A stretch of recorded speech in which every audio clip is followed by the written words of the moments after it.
Hello. Today we visit r/AskReddit to ask what was your "I need to get out of here ASAP" moment.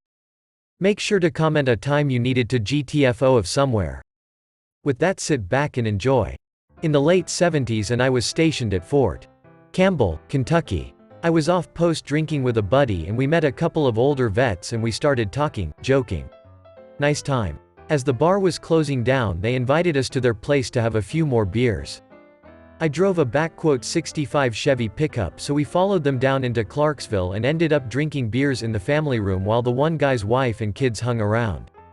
But all of a sudden the mood changed in the room.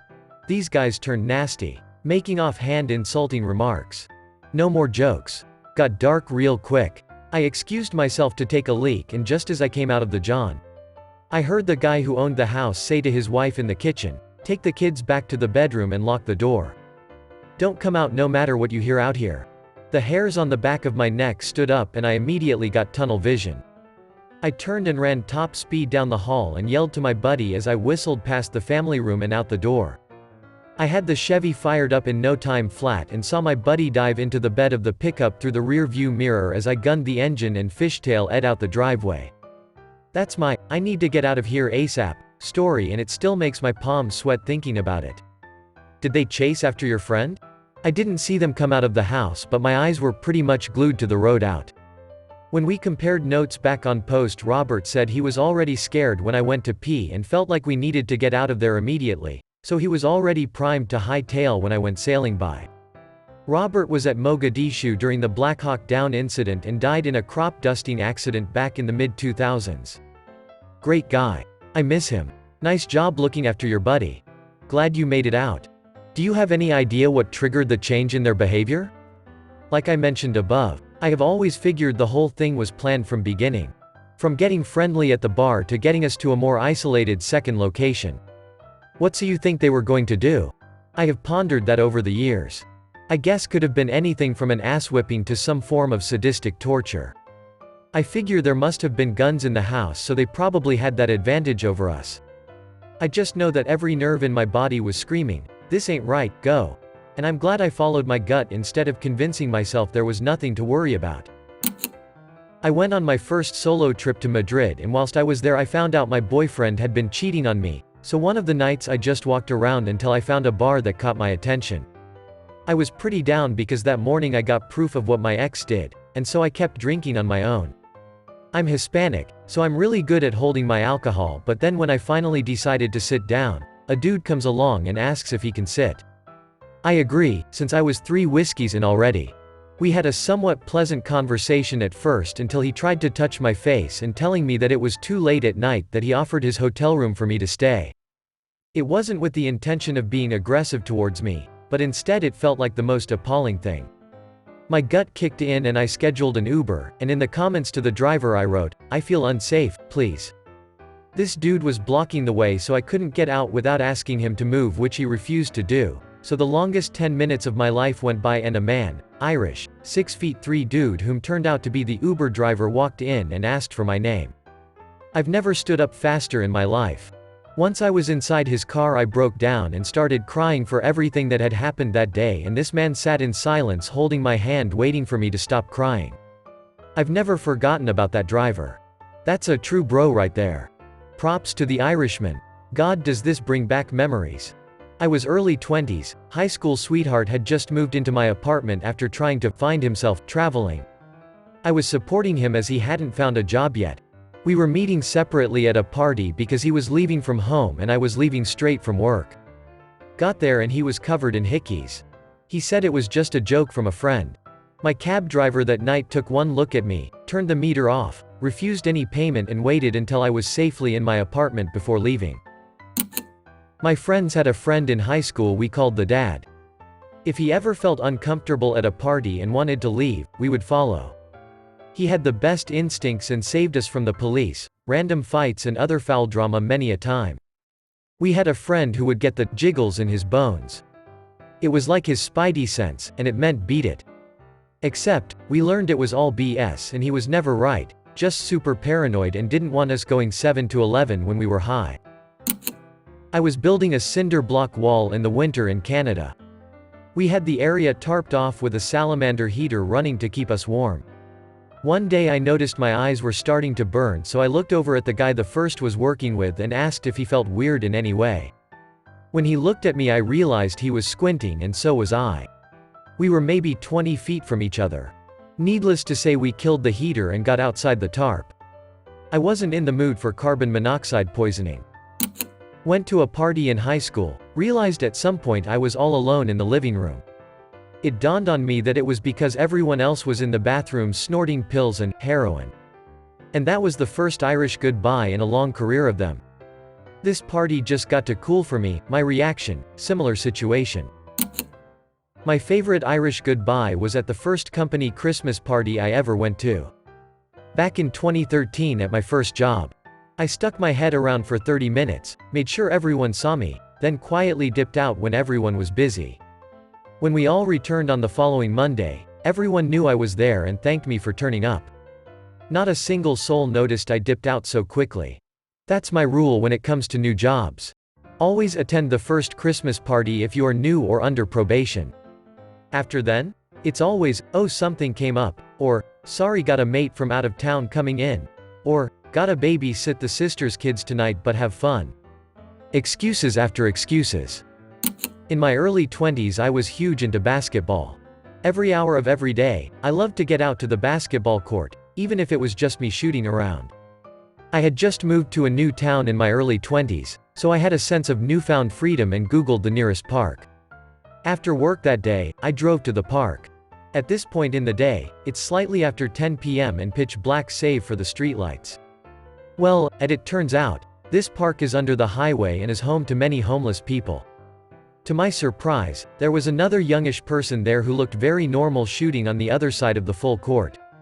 I'm pretty large, well-built, and I look unassuming, so I thought nothing of the situation. I'm there for maybe 5 minutes and I kid you not, 3 homeless people, one white male wearing a cap off center, a young woman who was equally as trashy, and a really old lady literally stumble out of the bushes. The man proceeds to tell me about how much he loves crack and meth while the really old lady is telling me to call her granny. The guy calls the young man on the other side of the court over to us and starts rapping. Me and the normal-looking guy just stare at each other, clearly out of our element, as if to say, what the duck is going on? I'm too scared to interject this crackhead mid-rhyme, so I wait until he's done and tell him how great his performance was. Then I turn to the normal-looking guy and announce our departure. I didn't even know the guy, but I gave him a ride to his car because we were both scared shitless. I never went back to that park and gave it a negative review on Google. Mine is similar. I was in Sacramento for work, and this homeless person approached me while I was waiting for a cab. He kept talking about his time in prison and showed me his teardrop tattoo. The last straw was when he showed me his hands and said, these hands have killed." Out at a bar with a friend and her boyfriend. They were in the middle of a fight literally all day and continued to fight at the bar. I went to the bathroom and then it hit me how much I absolutely did not want to be around them, or at a bar for one more moment. They had given me a ride, but I knew they wouldn't be about to take me home. She'd somehow manipulate me into sticking around. So I just left the bar right after the bathroom and walked the 4 miles home. Late at night in my dress and heels. Not the best idea in hindsight, but my brain had shut down in that environment and all I could think of was escape. She was also my roommate and was pretty pissed at me for ditching them, but this was one of many moments over the course of several years that I realized said friend was not a good friend or a good person. I feel that Irish goodbye. Sometimes when you've had a few and you've had enough, survival brain takes over and it's just, get home. Yeah, as an Irishman, that Irish goodbye is non-existent over here. We'll spend ages saying goodbye LMAO. Someone will say they're heading off, so they'll say goodbye, stand up while continue talking, then they'll take a few steps and stop and continue talking and repeat until actually gone. They'll even continue talking out of the car window until the last second. I kept track once, took us almost an hour to go 20 meters to the car and then drive away. I got one of these. Went to Indiana University, met a townie girl. After a few weeks of being friends, she invites me to a party with some of her friends I'd also met before. Luckily I decided to drive, and was smart enough not to go too hard. I was the only person that wasn't a townie, besides the neighbor I'd met her through. So Mike and I stuck together all night, and honestly it was going really great, was having a great time despite some, who the duck are these guys, looks. I went to go upstairs where several people had been hanging out and smoking weed, and as I'm entering the room, owner of the house, who we'd met and been fine with, points a loaded crossbow at me and blocked my entry into the room. Wanna talk about an adrenaline dump?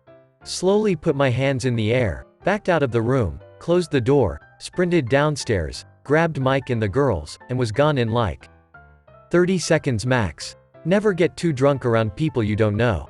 Found out later they'd also been doing meth up there. TL, doctor almost got shot by a meth head with a crossbow. In college, I was contracted at a +21 nightclub as a bouncer. It wasn't my first job working in clubs, but since I was the new guy and it was winter time, I got to check IDs at the door while everybody else was inside warm and toasty on the dance floor. I was turning away a significant number of underage girls who said they knew the promoter and/or owner. This happened over several weeks, and I'd go inside to take a break and see some of these girls going in and out at the VIP lounge. I told my boss about it and he said not to worry about it as they were guests of the owner who let them in the back door and they weren't drinking. I thought that was pretty ducking unlikely, but I held my tongue, as it was the owner who was going to lose his liquor license, not me. About 4 weeks in, a guy came through the line and flashed me a Drug Enforcement Administration (DEA) badge that looked pretty ducking real, but I asked for a picture ID anyway. I thought he was going to be pissed, but he simply said, "You're new. If you can take next weekend off, I suggest you do it." My contract was up anyway, so I said I would. The next ducking weekend the DEA raided the place and arrested over 30 people for adult fun time trafficking and drugs, including my boss, the promoters, and the club owner. Luckiest break of my life that I'm aware of. Major diarrhea at the airport, and the toilet wouldn't flush. Could have been worse. You got to a toilet. Nobody's gonna know it was you, and if someone did, you'd never see that person again. I almost crapped my pants on vacation in Maui. A few more minutes and I would've. My sister called me one day and said, I shit my pants at JCPenney. She was holding several shirts because she had been shopping and was waiting in line to buy them when the urge to poop hit. She couldn't figure out what to do with the shirts, but she knew she couldn't take them to the bathroom with her, so she dithered for a few minutes. Then the bad urge to poop really kicked in and she dropped the shirts and ran, but it was too late. She told me she drove the 20 miles home, ripped off her clothes, leaving a trail of shitty clothing throughout the house, and jumped in the shower. Her husband, the king of one-liners, happened to be home, peeked into the shower, and asked, "What in the hell happened at JCPenney?" I was on a date with a girl and we were talking about hobbies and I told her that I like to read fiction, and she said that if I stayed with her, she could help me fix that, and mature beyond being able to like things that aren't real. These people are always the worst and the least mature people you will ever meet. Always bigots and believe flat-out stupid shit. They are just angry that they lack the ability to have an imagination. I don't know about a lack of imagination. After I ended things with her, she started dating another guy the first no, and they were together for 2 years, and over the summer she ducked her way across Europe. Literally got from city to city by finding a dude from the city she wanted to go to next and going home with him, and then rinse and repeat, from Spain to Austria. I don't know what words got used or how, but by the end of the conversation where he confronted her about it, he was apologizing to her. If that doesn't take creativity, I don't know what does. Was at a bar, met a seemingly decent couple who invited me to hang at their apt with a couple of friends as the bar closed. I, having recently had a devastating breakup and needing friends and to not be alone at my house, said sure. Seemed like a decent little party for a bit, although there started to get some mild tension from the couple because the guy seemed to flip-flop between being childish and upset. Then, as I was sitting on the porch having a smoke with the girl and a friend of hers, the guy came out of his room with a gun. I immediately stood up, placed myself in front of the two people standing outside. As he was walking towards his girl, behind me now, he placed the gun to his own head, and at about the same time he walked by one of his friends who noticed this and got in front of him and tried to take the gun out of his hand. The guy with the gun pulled back and started laughing. He said he got you good, the gun's not loaded. And then proceeds to nonchalantly wave it around. His girl comes up from behind me angry and crying and starts chewing into him, because that's not funny. His friend is still trying to carefully take the gun from him. And I am deciding to take my cancer stick to go, as I am already walking out the door and heading home. Don't play with guns, people. My parents had a small paper shed where they just tossed all the old newspapers when they were done reading them. They never cleared it out or anything, so over the years, this shed had filled up over halfway to the roof. Us kids used to go in and play in there, me because I liked reading the old papers, everyone else because it was a small cozy little space that only fit about 3 kids comfortably as long as we were sitting. Our heads would almost be touching the roof when we sat cross-legged. Anyway, we adopted the paper shed as our clubhouse and decorated it with streamers, which were really just some kind of acrylic wool. And we put candles in there because it was kinda dark. Can you see where this is going? Yeah, well, anyway, one day my brother and I are hanging out in the paper shed and I have my back to the entrance. My brother is sitting in the entrance playing with the candles and wool. He discovered that if he set fire to the wool, it would drip flaming globs of wool onto the paper, like teardrops made out of fire. I had no clue, until I heard him gasp, and book it out of the shed. I turned around, and there are foot-high flames between me and the exit. In the time it took for me to scramble to my feet, still crouched, the flames grew incredibly fast until they were touching the roof and blocking my exit completely. I was only young, I was trapped in there and thought that jumping through the flames would have me instantly burning to death, but I also knew from the speed of the spread that I didn't have time to call out or wait for help. I was dumb in shock for a second until some part of my brain snapped out of it and decided I had to get the duck out of there right now, and next thing I knew I was hurling myself through the flames to safety, learning that no, you don't actually instantly burn to death. The next few hours were spent surreptitiously hosing the papers and shed down, hoping we could hide it from our parents. Stupid us didn't think that we stunk of smoke and had soot on us though, instantly busted and punished. Took my dog to a well-populated but heavily forested dog park adjacent to a homeless encampment at lunch one day years ago. There were tons of other people there when we arrived, and I owed my mom a phone call, so I called her while my pup ran around and didn't notice that everyone else had left and I was alone until about 20 minutes later when I saw a man in snow pants, a heavy parka, and a knit face mask walking towards me from a maintenance path near the encampment. This was during a period of especially warm weather in May, so alarm bells immediately started going off. Then I realized that he wasn't just walking quickly in my direction, but had his eyes locked on me and was walking at me. I called my dog and ran faster than I knew I could to get the hell out and back to my car. Once I started running, I could hear the whooshing noise from his pants speed up and get closer, so I knew he was chasing me. Seriously felt like something from a horror movie. I got me and the dog in the car, locked the doors, and called 911, expecting him to emerge from the hilled path any moment, but he never did. Since no crime actually occurred, the police dispatcher said they couldn't do anything. I never went back to that dog park alone again, and the next time I did go back, over a year later, there was a sign on the bulletin board warning people about a string of sexual assaults that had happened there. With that, thank you for watching all the way until the end, and don't forget to like, subscribe, and comment a time you needed to GTFO of somewhere. If you want to continue to watch my content, click one of the videos above.